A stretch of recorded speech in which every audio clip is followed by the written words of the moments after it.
I built an entire website with Claude 4.7, and this is the outcome. Just look how it is. All that I did was just giving it a very simple prompt, and at the end of the day, it designed a very, very unique and simple prompt. I really like it. And I'm going to show you, because many people do not know that Claude is actually capable of building websites. Before, it wasn't like this. Claude released 4.7 on the 16th of April 2026, and this is the newest model as compared to the 4.6 Anthropic already had. On the other hand, ChatGPT also released the 5.4 version on the March 5th, 2026, and what I'm going to do today is just coming to compare these two AI tools and then tell you which one you will need at the end of the day based on how you are going to use it.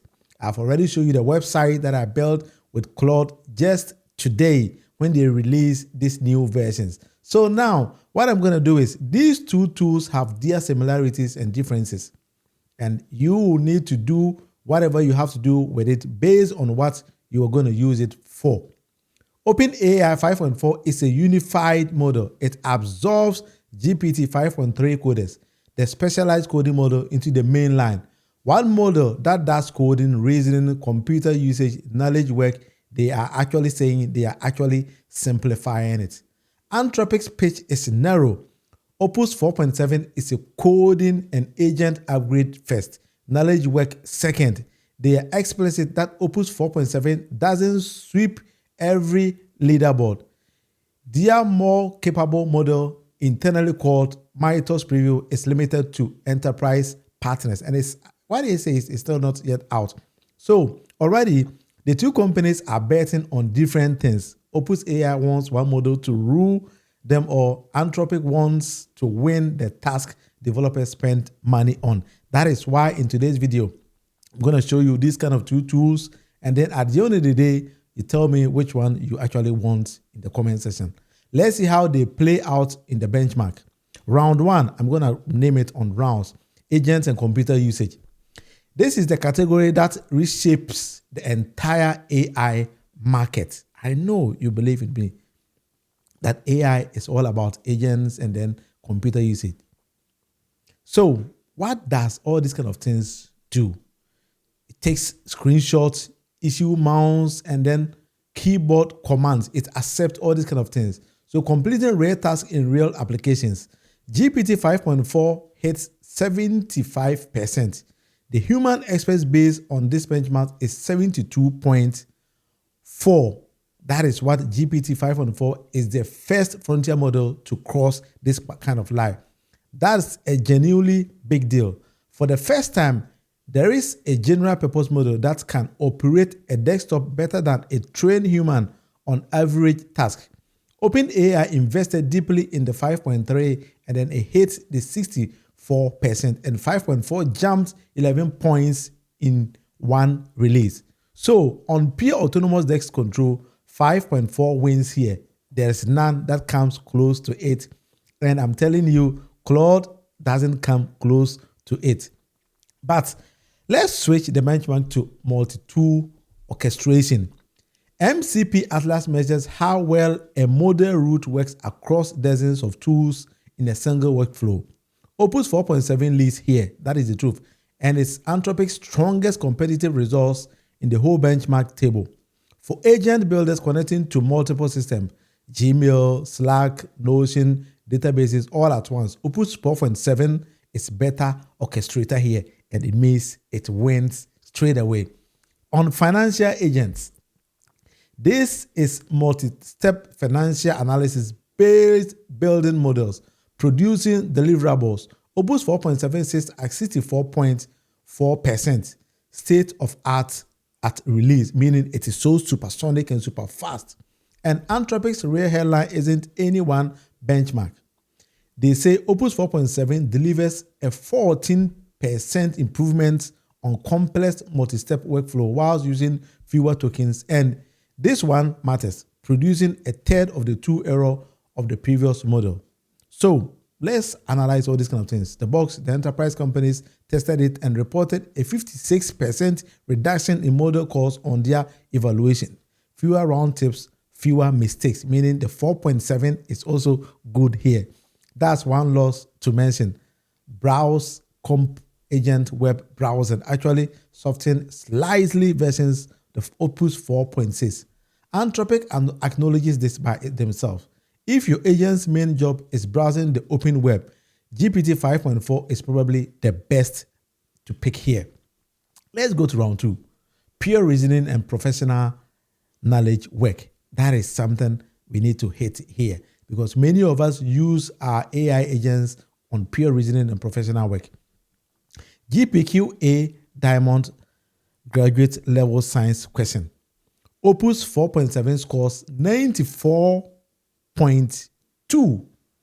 GPT 5.4 Pro scores 94.4, whilst Gemini 3.1 Pro scored 94.3. This is a tie, so it means they are all doing the same thing here. Let's talk about the noise, or maybe forget about the noise. The frontier has effectively saturated this benchmark, which means it's no longer useful for picking between models. That is the reality we actually saw here. So let's move to the next step, ARC AGI 2. This is the one that tests abstract reasoning. So we need to test the abstract reasoning here, designed specifically to resist the pattern matching that models use to inflate benchmark score. GPT 5.4 jumped from 52.9 to 73.3, a 20-point gain in one release on a benchmark built to resist exact that. That's substantive, So researchers tracking general reasoning pay attention to this. If you are a researcher and your main task is to track general reasoning, then you need to definitely pay attention to this one here. Let's move to the next one, GDPval. OpenAI's benchmarks that measures professional grade knowledge works across 44 occupations. Legal analysis is something that you need to take care of. Financial modeling, consulting deliverables. So GPT 5.4 scored 83% of comparisons where human rater said it matched or beat a trained professional. That's up from 70.9% upgrade. Anthropic also claims state of the art on their variant called GDPval AA, but this is OpenAI's human tough benchmark, and OpenAI wins clearly here. None comes closer to it. So if you are actually into this kind of reasoning things, you might be a lawyer or an accountant, then I think GPT 5.4 actually won here. The meta point here, if you are writing just a memo or building pitch deck, running financial models, so these are purely professionals, or doing legal research, GPT 5.4 is genuinely excellent at that shape of work, meaning GPT 5.4 actually won here. That's where OpenAI spent its point, and that point just took them straight away. So although new AI tools are coming up from here, GPT 5.4 also seems to be doing a lot better than Claude 4.7. So where Claude wins in this category is different. Anthropic's framing is that Opus 4.7 devises ways to verify its own output before reporting back. In practice, Versa reports the model actually writes, tests, and runs proof on system code before starting. So Opus is also doing a lot of work also here. It catches its own hallucinations. On long agentic words, or when you want to run more on agentic, this is the single change users say they feel first trust, fewer confidence, but wrong responses. So that also seems to be like people are also, or people who actually tested it are also reporting negative feedbacks on all these kind of things. So I think Claude needs to check all these kind of things. OpenAI has their own version of this GPT 5.4. It's 33% less likely to produce a factual incorrect claim compared to 5.2, and 80% less likely to contain any error in full response.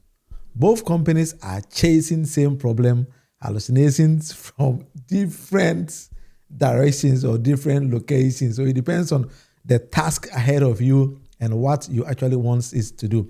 Maybe you are a beginner and you might be saying, hey, William, you are actually saying a lot of technical jargons here. So let me just take it down. Let's go to the round 3, then I will take it down. This is the quiet upgrade in the Opus 4.7 release. And it might be the most important feature in the whole model.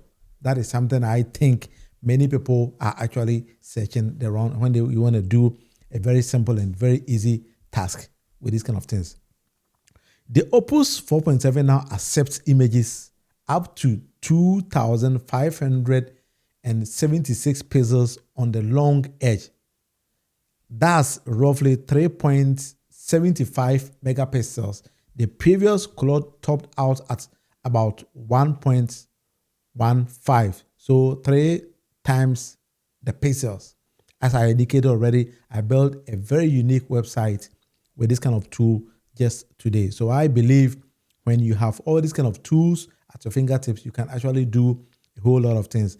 So what Claude is actually doing now is it's jumped ahead of the 5.4, and it can even give you practical and serious things when you ask it. So what does that unlock in practice?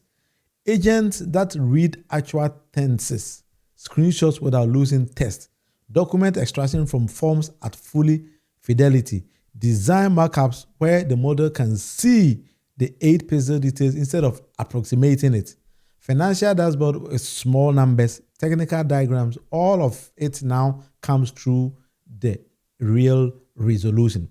And on the other hand, let's go to the GPT 5.4. It's still strong at vision. It's handling screenshots well enough in 75% on OSWorld, but it tops out lower. If your workflow involves reading text vision context, this is probably where you switch to Claude. So you need to switch Claude. I've been testing a lot of tools, designing maybe thumbnails with the 5.4, and it works very, very well. So let's go to round 4. What is going to cost you? We need to also know the cost. Sometimes many people think that, okay, what is it going to cost me? Straight API pricing, ChatGPT's 5.4 is cheaper as compared to the Claude 4.7. But this is important. The comparison isn't that clean here. Actually, I have to be honest, I haven't actually tested it a lot. 3 things that change real math is something that I also need to also let you know. 1, Claude Opus 4.7 uses an updated tokenizer. The same text can map to 1.0 to 1.35 times more token than the Opus 4.6, depending on the context or maybe the content of whatever you're doing. So if you migrate a workflow from 4.6 to 4.7, the bill might go up even at the same per token price. And then that is something that we also need to do. Again, Opus 4.7 at the new Heisen effort levels think more per 10. It generates more output token on hard problems.